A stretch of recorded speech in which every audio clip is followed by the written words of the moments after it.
पश्चिमी राजस्थान में एक बार फिर बर्ड फ्लू का खतरा मंडरा रहा है। सैकड़ों किलोमीटर की यात्रा तय कर आए प्रवासी परिंदे कोरजा में इस बीमारी की पुष्टि हुई है। कापरड़ा के तालाब पर मरी कोरजा में बर्ड फ्लू की पुष्टि हो गई है, जिसके बाद पूरा सरकारी अमला हरकत में आ चुका है। जिला कलेक्टर ने अधिकारियों की बैठक ली है। बर्ड फ्लू से निपटने को सभी आवश्यक कदम उठाने के निर्देश दिए हैं। मारवाड़ में इस समय हजारों कोरजा ने डेरा डाल रखा है।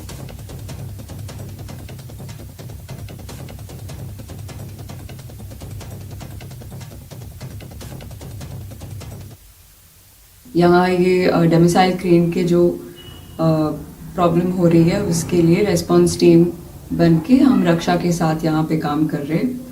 सो अभी आज की रिपोर्ट आने के बाद यही है कि हम कुछ प्रोटोकॉल सजेस्ट करने वाले हैं या कि कैसे वाइल्ड बर्ड्स के लिए कैसे हम क्या कर सकते हैं। आज की जो रिपोर्ट आई है उससे पुष्टि हो गई है कि ये एवियन इन्फ्लुएंजा है और ये एक घातक प्रॉब्लम बड़ी समस्या है, क्योंकि बहुत सारे प्रवासी पक्षी इस क्षेत्र में भी विचरण कर रहे हैं और बहुत सारे आने वाले हैं।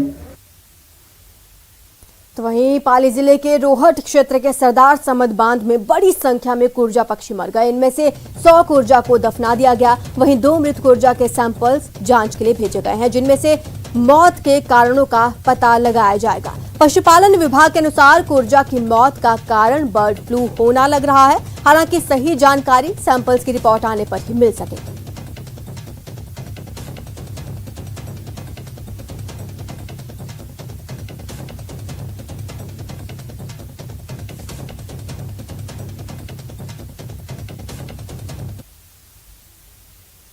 देश के हर वयस्क नागरिक को जल्द से जल्द वैक्सीनेशन की दोनों डोज लगाई जा सके, इसके लिए केंद्र सरकार लगातार कोशिशें कर रही है। इसी कड़ी में अंबाला में स्वास्थ्य विभाग डोर टू डोर जाकर लोगों का वैक्सीनेशन कर रहा है। यकीन मानिए, कोरोना के खिलाफ इस लड़ाई में इस वक्त टीका ही संजीवनी है। बिना इसके कोरोना के खतरे से बचना मुश्किल ही नहीं, नामुमकिन है।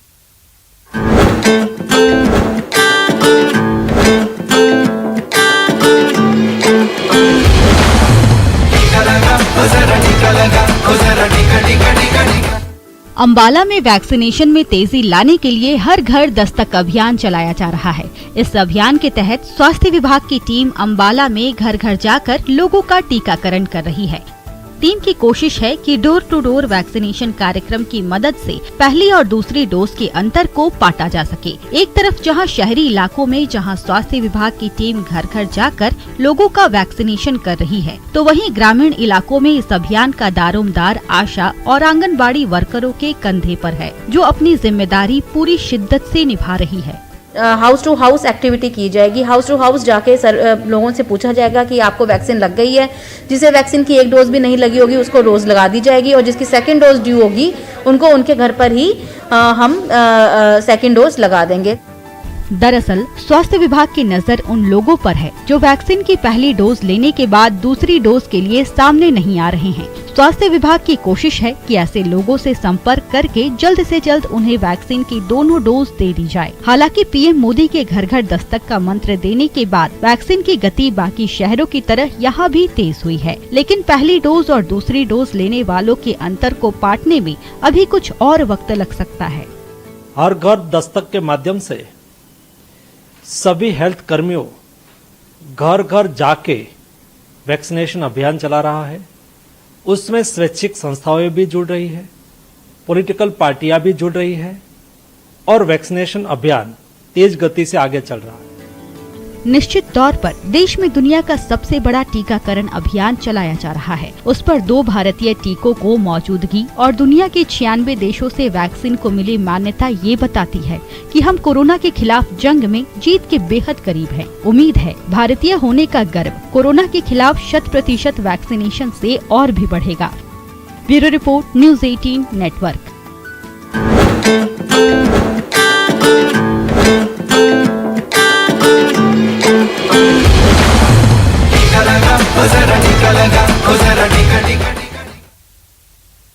आज सीएम अशोक गहलोत मेवाड़ दौरे पर हैं। सीएम का राजसमंद और भीलवाड़ा दौरा है। राजसमंद के नाथ द्वारा पहुंचे हैं सीएम। श्रीनाथ जी की पूजा अर्चना करेंगे और इसके बाद कई सौगातें भी राजस्थान को देने वाले हैं। इन दो प्रमुख जिलों को कई सौगातें मिलने वाली हैं। साथ ही प्रशासन गांव और शहरों के संग अभियान में भी शिरकत करेंगे। हमारे संवाददाता अलकेश हमारे साथ जुड़ चुके हैं। अलकेश, कब तक पहुंचेंगे सीएम और क्या कार्यक्रम है? जी, मैं आपको बता दूं, मुख्यमंत्री अशोक गहलोत फिलहाल नाथद्वारा पहुंच चुके हैं। वो उन्होंने 120 फीट पार्किंग में जहां पर जो हेलीपैड बनाया गया है वहां पे उनका हेलीकॉप्टर लैंड कर चुका है और यहां से मुख्यमंत्री अशोक गहलोत श्रीनाथ जी मंदिर के लिए रवाना हो चुके हैं और मंदिर पहुंच चुके हैं। फिलहाल मुख्यमंत्री अशोक गहलोत प्रभु श्रीनाथ जी के दर्शन करेंगे और यहाँ दर्शन करने के बाद मंदिर की परंपरा अनुसार उनका समाधान किया जाएगा। समाधान करने के बाद वापस मुख्यमंत्री अशोक गहलोत कुछ देर बाद यहाँ से रवाना होंगे और हेलीपैड पर पहुंचेंगे और हेलीकॉप्टर के जरिए जो गुडला में जो सभा स्थल है जहाँ पर मुख्यमंत्री अशोक गहलोत आज जो मेवाड़ क्षेत्र को एक बड़ी सौगात देने जा रहे हैं, यहाँ पर स्कूल का लोकार्पण करेंगे, वहां पहुंचेंगे। इससे पहले यहाँ पर मुख्यमंत्री अशोक गहलोत जब यहाँ पर नाथद्वारा पहुंचे तो प्रशासनिक अधिकारियों ने उनकी अगवानी की और यहाँ पर उनका स्वागत किया। मुख्यमंत्री यहाँ के अभी फिलहाल जो अगर दर्शकों को अपडेट देना चाहेंगे कि मुख्यमंत्री अशोक गहलोत श्रीनाथ जी मंदिर पहुंच चुके हैं जहाँ पर वो मंदिर में दर्शन कर रहे हैं। और आपको एक बड़ी बात बता दें हम अपने दर्शकों को कि पिछले दिनों जो दो उपचुनाव हुए थे, दरियावद और वल्लभ नगर जो उपचुनाव हुए थे, उन उपचुनाव को सरकार के की प्रतिष्ठा का सवाल माना जा रहा था। उन दोनों ही उपचुनाव में क्योंकि मेवाड़ के प्रभु जो श्रीनाथ जी है मेवाड़ के बड़े आराध्य देव माने जाते हैं, ऐसे में दोनों ही उपचुनाव में जीत जो हुई थी उसके बाद जो इन चुनावों के प्रभारी थे धर्मेंद्र राठौर वो खुद यहाँ पहुंचे थे और प्रभु श्रीनाथ जी के दर्शन करके उन्होंने ये जो भगवान का शुक्राना अदा किया था कि दोनों ही उपचुनाव में जिस तरीके की जीत मिली है उसको सरकार का बैंडेड बताया है। ऐसे में मुख्यमंत्री अशोक गहलोत का श्रीनाथ जी प्रभु के दर्शन करने जाना भी कहीं न कहीं इससे जोड़कर देखा जा रहा है। जी, शुक्रिया आपका इस तमाम जानकारी के लिए। तो आपको लगातार अपडेट हम देते रहेंगे। आज सीएम अशोक गहलोत मेवाड़ दौरे पर हैं, 2 प्रमुख जिलों का दौरा करेंगे। फिलहाल इतना ही। आप देखते रहिए न्यूज़ 18 राजस्थान।